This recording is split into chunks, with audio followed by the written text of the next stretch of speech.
There is a lot of interest around e-cargo bikes at the minute, and rightly so, specially designed bikes that allow you to transport loads of stuff, whether that's your weekly shop or several children, or maybe even work-related things like tools or perhaps a camera person.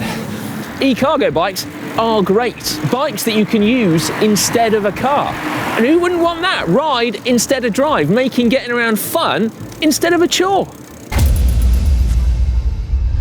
In recent videos, I've been using two different types of cargo bikes. Those where the main load carrying capacity is in front of the rider, and those where the main load carrying capacity is behind the rider. In this video, I'm going to compare the two different types. It's not a review, let's be clear. These bikes are so different, they each have their own respective strengths. So hopefully, by watching this, you'll be able to know which one might be better suited to you. And actually, there are quite a lot of similarities before we even get going. Both of these have electric motors to assist you as you pedal. Now, you can get cargo bikes without pedal assist, but with the motor on there, it means that you can ride up hills even when you're fully loaded, which is therefore not essential, but almost. Both of these have Bosch cargo line motors, which, when in turbo mode, are super powerful, amplifying your power by 400%. They also have massive batteries on, so you can rack up plenty of kilometers before recharging. Both have built-in lights that run off the main batteries. Both also have security features built in, although you will still need to carry a good lock with you as well.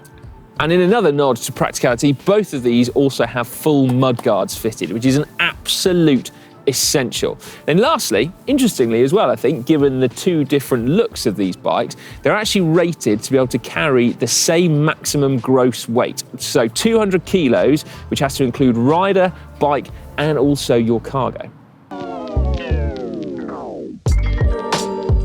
What about the differences then? We will start by looking more specifically at the front loader. As you can see, this is from Ries & Müller, who are a German brand. They've got a large catalogue of electric bikes, most of them urban, and two of which are front-loading cargo bikes, the Load 75 and the slightly smaller Load 60. Now this one, you may already have seen here on GCN, has made light work of carrying an 8-foot Christmas tree.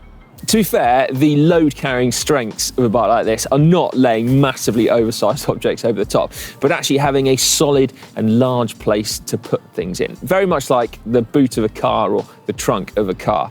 Now, on this one, you can get boxes with higher sides. You can also get lockable lids as well, which I think if I was going to buy a front-loading cargo bike is something that I would look out for.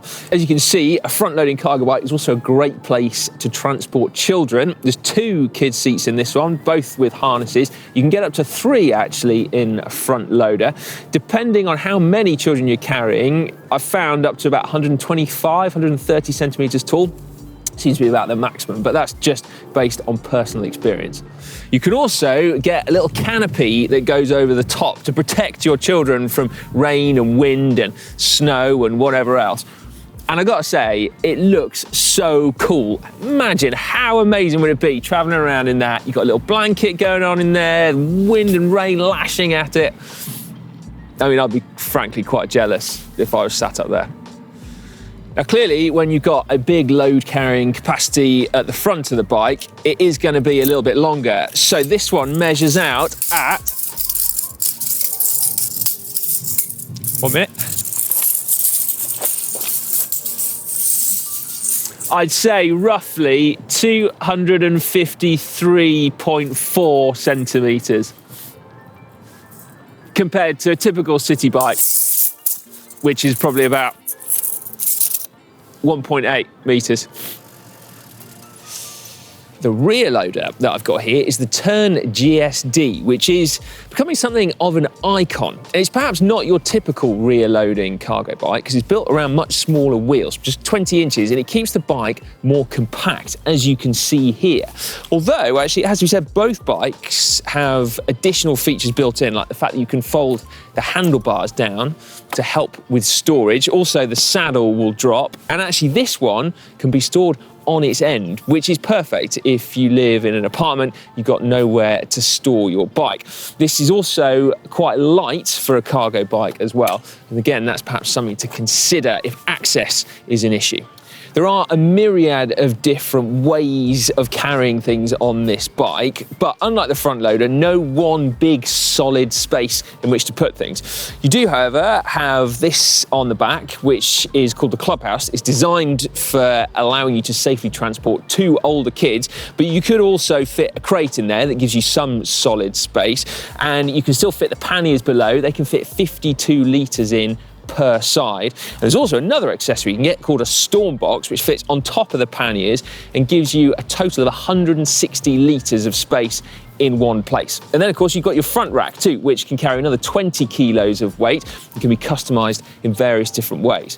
As I said, this though is designed to be able to carry 2 older children. I think perhaps it can be a little bit taller on this because it's like being sat astride a normal bike. If however you can't trust them to sit still or they're too small to be able to do that, you can get 2 dedicated child seats that you can strap them securely into. And again, that fits on the back here.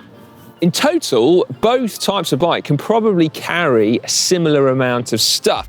In this case, both of them have the same payload, so the maximum amount of weight that the bike can carry, 200 kilos in both instances, and that includes you, the rider, the bike itself, plus your cargo too.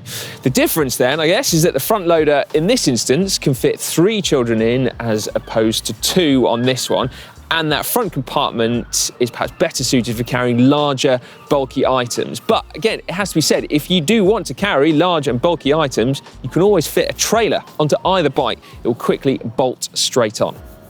A front loader is a bigger bike though, as we've seen, but it's not harder to ride as such, although when you first get on it, it does feel different to a standard bike. So the turning circle is larger, but it is still nippy, and the load carrying is down low, so it still feels very stable. Your centre of gravity is nice and low.